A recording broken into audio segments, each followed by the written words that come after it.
Like any large event where you have a large contingent of people in one area coming to and fro, and they're on the sidewalks for a while before going into the convention center or baseball game or wherever it is, Otakon's kind of the same way in that it attracts a contingent of bums. These people will come down, they'll ask you for money, try to sell you a bottle of water for $1. And I'm not talking about the guys with the actual coolers, I'm talking about someone with a single bottle of water trying to sell it to you for $1. Avoid these people. They're pretty harmless, and if you say no, they generally leave you alone after that. But if you do give them money or you feed them, whatever, they're kind of like stray cats in that they'll follow you around. They'll never leave you alone. As a matter of fact, once you give them money or food, you might as well take them home with you because you're never going to get rid of them. So just keep that in mind when you see the bums walking around asking for money, trying to sell a bottle of water. And like I said, they're pretty harmless, and but you know, some of them are actually pretty amusing, like this guy.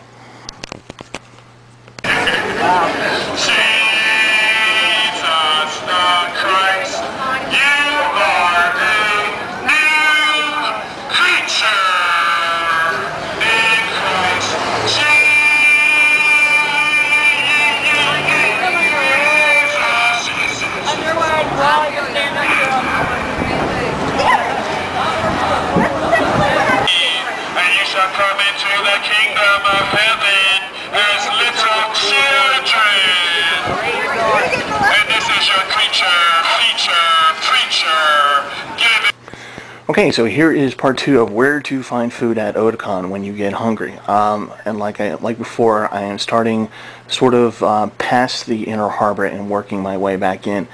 And the next part I want to talk about is, last time we were talking about Harbor East. This time we're going to talk about the area around the Hrd Rock Cafe, which is just past the aquarium. You can get there by taking the orange line. As you can see here, you can make a stop at the inner harbor and walk over like I did, or you can take it to the Little Italy stop. We'll put you behind the Hrd Rock Cafe, so you have to come back around. But those are the 2 stops you want to go to if you don't want to walk. But if you want to walk, then this is what it's going to look like.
Is a restaurant called Houlihan's. It's a chain restaurant. It's actually a bar and a restaurant. It's pretty big. It's actually a pretty good meeting place for clubs or groups of people who are meeting up before or after the convention. It is moderately priced. The hamburgers are good. It's a little kind of frou-frou food, but like I said, there's a bar area, so you know, if you want to get your drink on, you can do that. You'll pay a little bit more than some other places, but generally speaking, it's not a bad place to meet. Chipolte. If you need to get some Mexican food, here you go. It's fast, it's easy, relatively cheap, and a lot of food.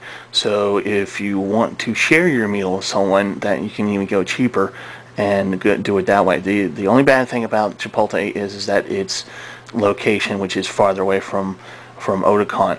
Like I said before, you're going to need to walk or take a bus there. But other than that, it's actually not a bad deal. Okay, this is kind of a Pan-Asian quick food place. It's okay. If you need something quick and you want something with Asian flair, go here. To be perfectly honest, if you want something better tasting, go to the Kona Grill. Spend some money and go to the Kona Grill, and I'll talk about more of that later. But there's Blu Bambu. It's affordable, mediocre Asian food. Okay, right next door to Blu Bambu is Potbelly's. It is, again, another chain restaurant. It's kind of like Subway, but better and decent prices. Not as much food as a Subway sub, but better tasting, I think. Again, it's good, it's affordable, it's quick. There's seating just like everywhere else in there, but really this is kind of a good, quickie place to eat.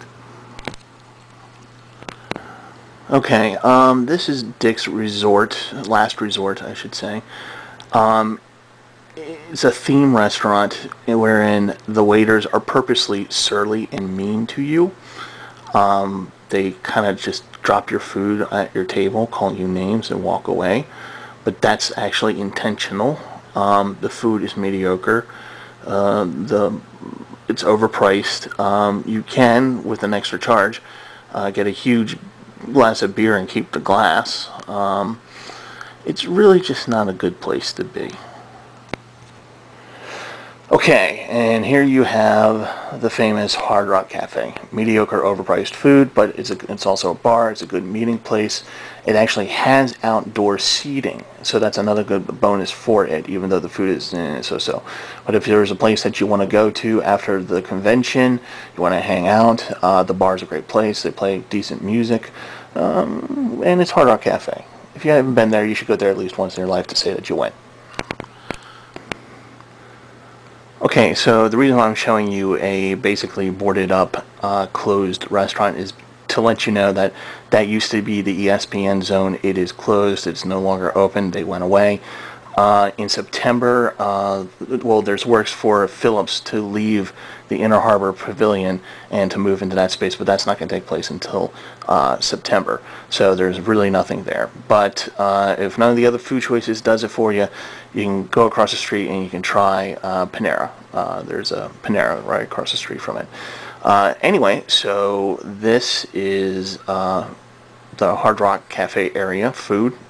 Again, you can take the orange line down or you can walk down. Next time we're going to talk about the Inner Harbor. We're going to talk about the Inner Harbor, one of the pavilions, and the mall that's right across the street. And that's what we'll talk about next week. All right, take it easy.